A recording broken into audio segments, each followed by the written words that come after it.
Fin de mission pour la délégation CEDEAO, dépêchée en Guinée après le coup d'État militaire qui a renversé Alpha Condé dimanche dernier.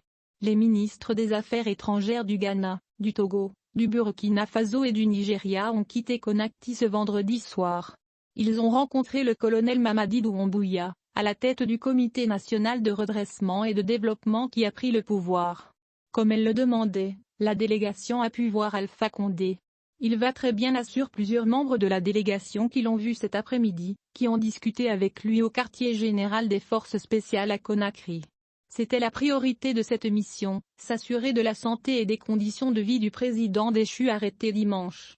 À la sortie du camp du CNRD ultra sécurisé et survolé par un drone, Jean-Claude Cassibrou, président de la commission de la CEDEAO, a fait une très brève déclaration. Nous avons eu des rencontres avec le Comité national de redressement, avec à sa tête bien sûr le colonel Mamadi Doumbouya. Nous avons eu des échanges très positifs et nous avons eu également la possibilité de rencontrer l'ancien président Alpha Condé, donc nous avons également échangé avec lui. Nous allons rendre compte au chef d'État des résultats de nos échanges. Alors sur l'avenir d'Alpha Condé maintenant, sur une éventuelle libération, des discussions ont été engagées, indique la secrétaire générale du ministère des Affaires étrangères guinéen qui assure l'intérim, mais le principe est acquis, a affirmé Fanta Cissé à l'aéroport entouré de responsables militaires. Elle tire un bilan très positif de ces échanges. Ces rencontres ont commencé en fin de matinée dans un grand hôtel de Conakry. Des discussions d'abord menées côté CNRD par le colonel de gendarmerie Bala Samoura, rejoint dans un second temps un peu plus tard par le colonel Mamadi Doumbouya à la tête du CNRD, accompagné d'un cortège de véhicules blindés.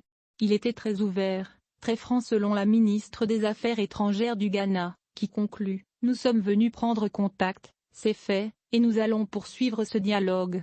L'Union africaine suspend la Guinée comme la CEDEAO mercredi. L'Union africaine suspend la Guinée de ses instances, a annoncé le Conseil paix et sécurité de l'organisation. Cette suspension était attendue. Début juin, le Mali avait subi la même sanction après un second coup d'État en 9 mois et ce 2 jours après avoir été suspendu de la CEDEAO. 3 mois plus tard, le scénario se répète. L'Union africaine a suspendu hier la Guinée de ses instances 48 heures après l'institution sous-régionale. Le Conseil paix et sécurité de l'UA s'était pourtant réuni lundi au lendemain du coup d'État pour se pencher sur la situation dans le pays. Mais cet organe en charge des conflits et des questions de sécurité a décidé d'attendre et de s'aligner sur la CEDEAO, explique une source au sein de l'organisation régionale, assurant que l'UA s'alignera à nouveau si elle venait à prendre d'autres sanctions. La CEDEAO a dit mercredi qu'elle réexaminerait la situation de la Guinée selon la suite des événements et après le rapport de sa mission diplomatique.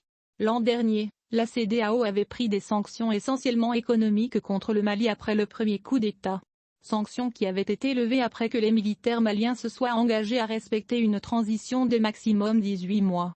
L'UA demande également au Conseil de sécurité de l'ONU d'approuver le communiqué final de la CEDEAO.